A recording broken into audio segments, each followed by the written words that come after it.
So we have three versions of this course. This is the 8-minute one. It's the shortest one. There's a 2-hour version of it that's freely available online as well, and we also offer this as a 3-day course in a classroom setting. And the next one of that is scheduled in September, and there's another one in November. So machine learning is machine learning for sensor data. It's a hard topic, and I don't seem to be the only one to be that. One of my own personal heroes, Eric Byrne, even he says, forget about deep learning, or at least he agrees with the sentiment.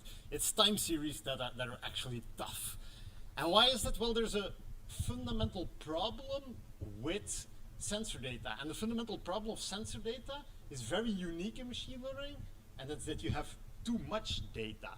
Because if you look at it, for example, if you have 25 temperature sensors, 25 pressure sensors, and 25 flow sensors, and all of them are measuring at 100 Hertz, in 3 months, we would have amassed a massive 58 billion sensor measurements. So 58 billion, and then that's just really a lot. And in this particular case, we had one sample every hour that said, okay, the product that was produced in this hour, it was a good product or it was a bad product. So if you transpose that table, you would end up with 27 million columns and 2,260 rows. So you have a huge high dimensional problem that you can't easily solve. Because if you would train a regular machine learning algorithm that, well, basically your computer would just explode.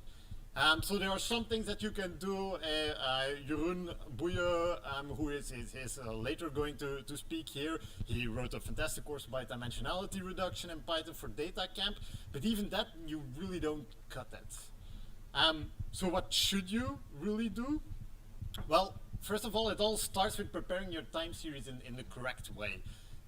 In this case, in the plot that you can see, at the top half, you have time series that led up to a failure. In the bottom half, you have time series that didn't lead up to a failure.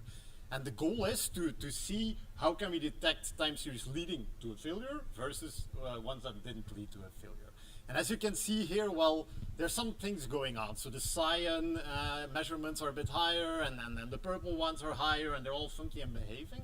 But so what you can do, for example, is maybe, you calculate the mean, or you calculate the medium, or the range of the values, and so on.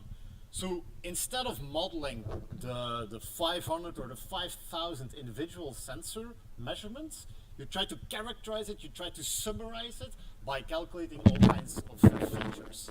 And then once you have features, you can go on to modeling.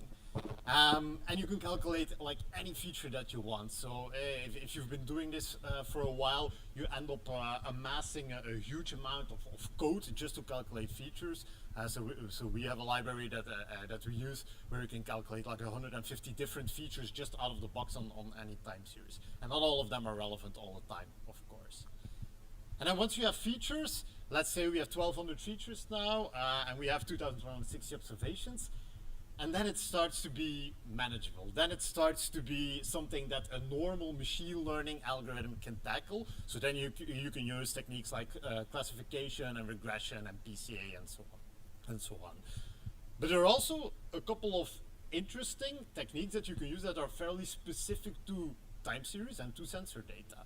One of them is, for example, to do anomaly detection based on fitting a time series model, like a RIMA model or an exponential smoothing model, and then looking at the outlier the error residuals or the outlier statistics to see if something is an anomaly in the time series. Another class of models that's always really interesting is from survival analysis, so that's more in the biostatistics sphere.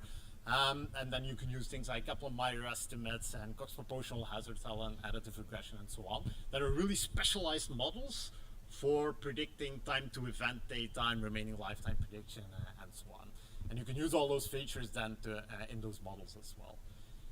And then basically once you have that structure, most of the improvements you can do are linked to calculating just more features. And one of the most popular features that you can calculate is the discrete Fourier transformation, where you transform your original data to the frequency domain. And what that means is that you look at all the cycles that exist, long-term cycles, short-term cycles in your sensor data, and you model based on those cycles. And this is, by the way, almost linked exactly to how the MP3 algorithm works. So you characterize the sound wave by looking at what the main vibrations were, and you compress the noise that isn't really adding information, and it's not that interesting. So that's one way to have extra features. Another way very much is to talk to subject matter experts. So in this example, for example, we needed to detect whether a battery was still healthy and was able to crank the engine. So what you see is the voltage of the battery during the crank of an automotive engine. And you can calculate all kinds of features in an unsupervised way here. But in this case, we talked to the engineers and they could tell us exactly, yeah, this is the point where the alternator is turning on, this is where there's a short circuit, and so on. And by modeling these points individually and taking those features, you get a way better and more stable algorithm than any unsupervised technique that you would use. So that's a short summary of the types of features that you can do. Of course, sometimes you're really lucky and you have a lot of examples of what you're trying to model.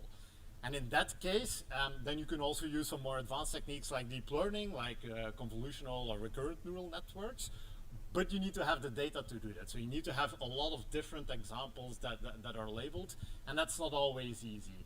In an industrial setting, often you don't have that many failures. Maybe you have 3 a year, maybe you have 50 a year, or 10 a day. But typically it's not enough to really use deep learning techniques to model that, which is why talking to the subject matter expert is so important, of course. So who are we? We with Factionberg Consultants. We build deep learning, machine learning, and AI products and solutions, and we're one of the most successful companies in Europe to do that. If you want to learn more, you can check out the 2-hour version for free on GitHub. I also put a lot of links here on the slides to more literature and interesting books that I would recommend. Or you can always join us for the public course in September too, of course. So thank you everybody, and I look forward to seeing your questions.